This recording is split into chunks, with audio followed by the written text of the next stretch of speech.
Hello there, my name is Arthur. Today we will meet the most inbred women in history. Be prepared to be shocked by their looks and lifestyle. Some of them are still alive today. Take a look at this list and see how far you would go for eternal life. This one involves two sisters who married their own brothers. She had 4 siblings, including her twin brother King Ferdinand II of Spain.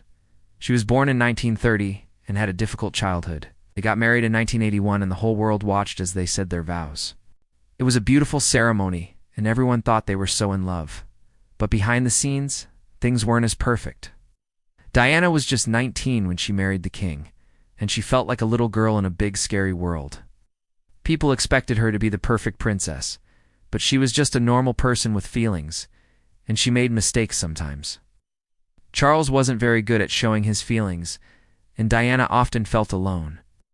They had 2 sons together, Prince William and Prince Harry, but the marriage didn't last. Diana and Charles split up in 1992 and their divorce was finalized in 1996.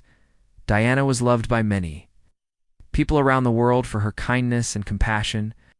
She was known for her beautiful smile and for being down to earth. She also used her fame to help others and was a big supporter of charities that helped children and people with HIV/AIDS.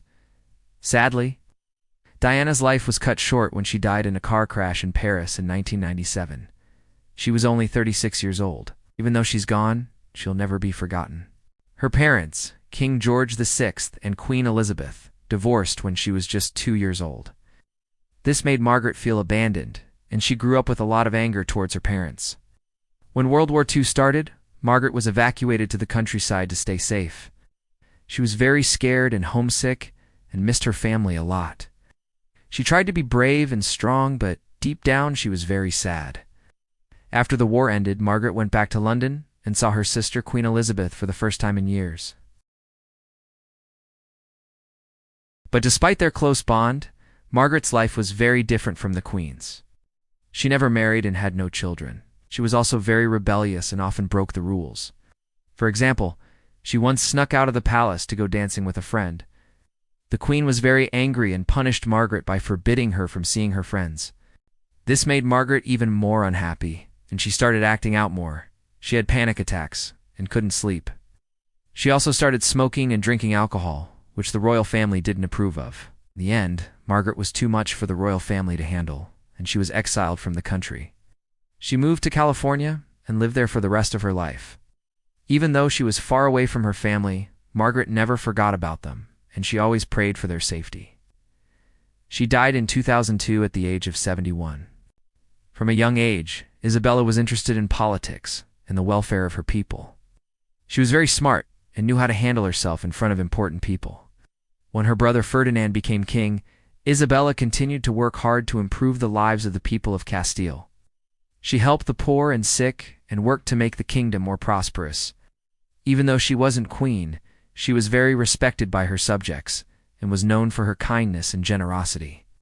But unfortunately, Isabella never got to finish her good work. In 1474, she died of the plague, which killed millions of people across Europe. She was only 23 years old, and her death was a great loss for the people of Castile.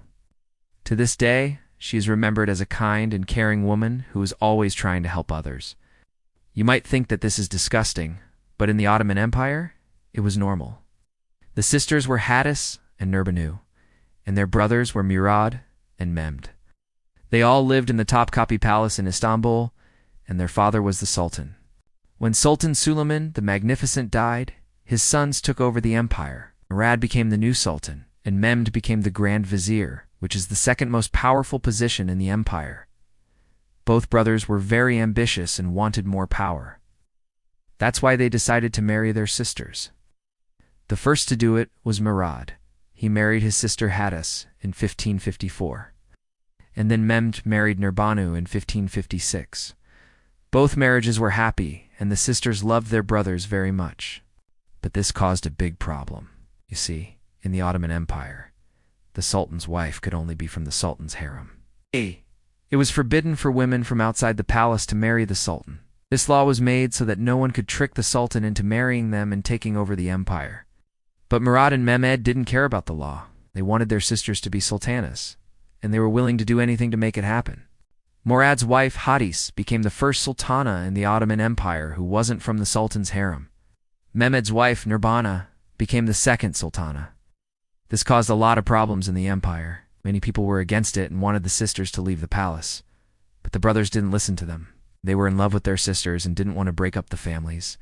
In the end, it didn't matter. The sisters stayed in the palace until they died. Hadis died in 1579 and Nurbanu died in 1583. They both died of natural causes and were buried. Next to their husbands in Istanbul, their story is a reminder that even the most powerful people in the world are not above the law.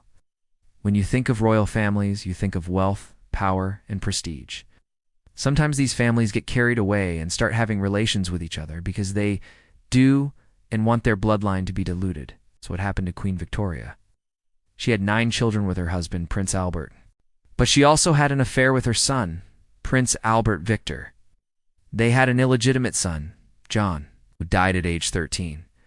There are rumors that he died because of his strange behavior.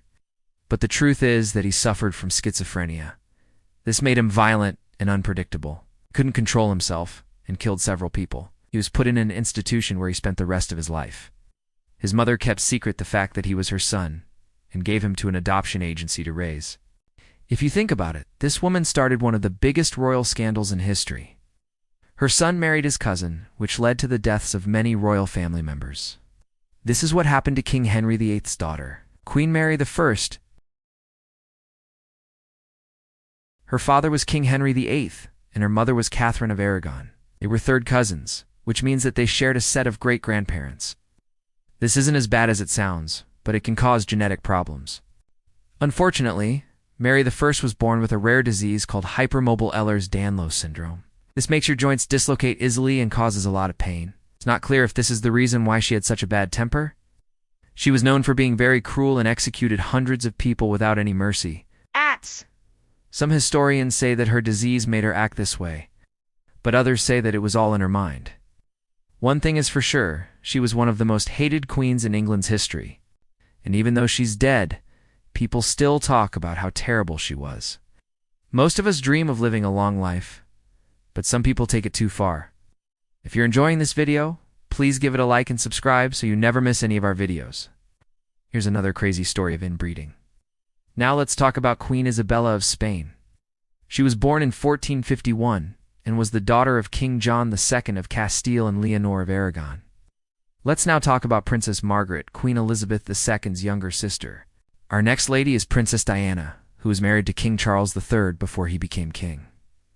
Thanks for watching. See you next time.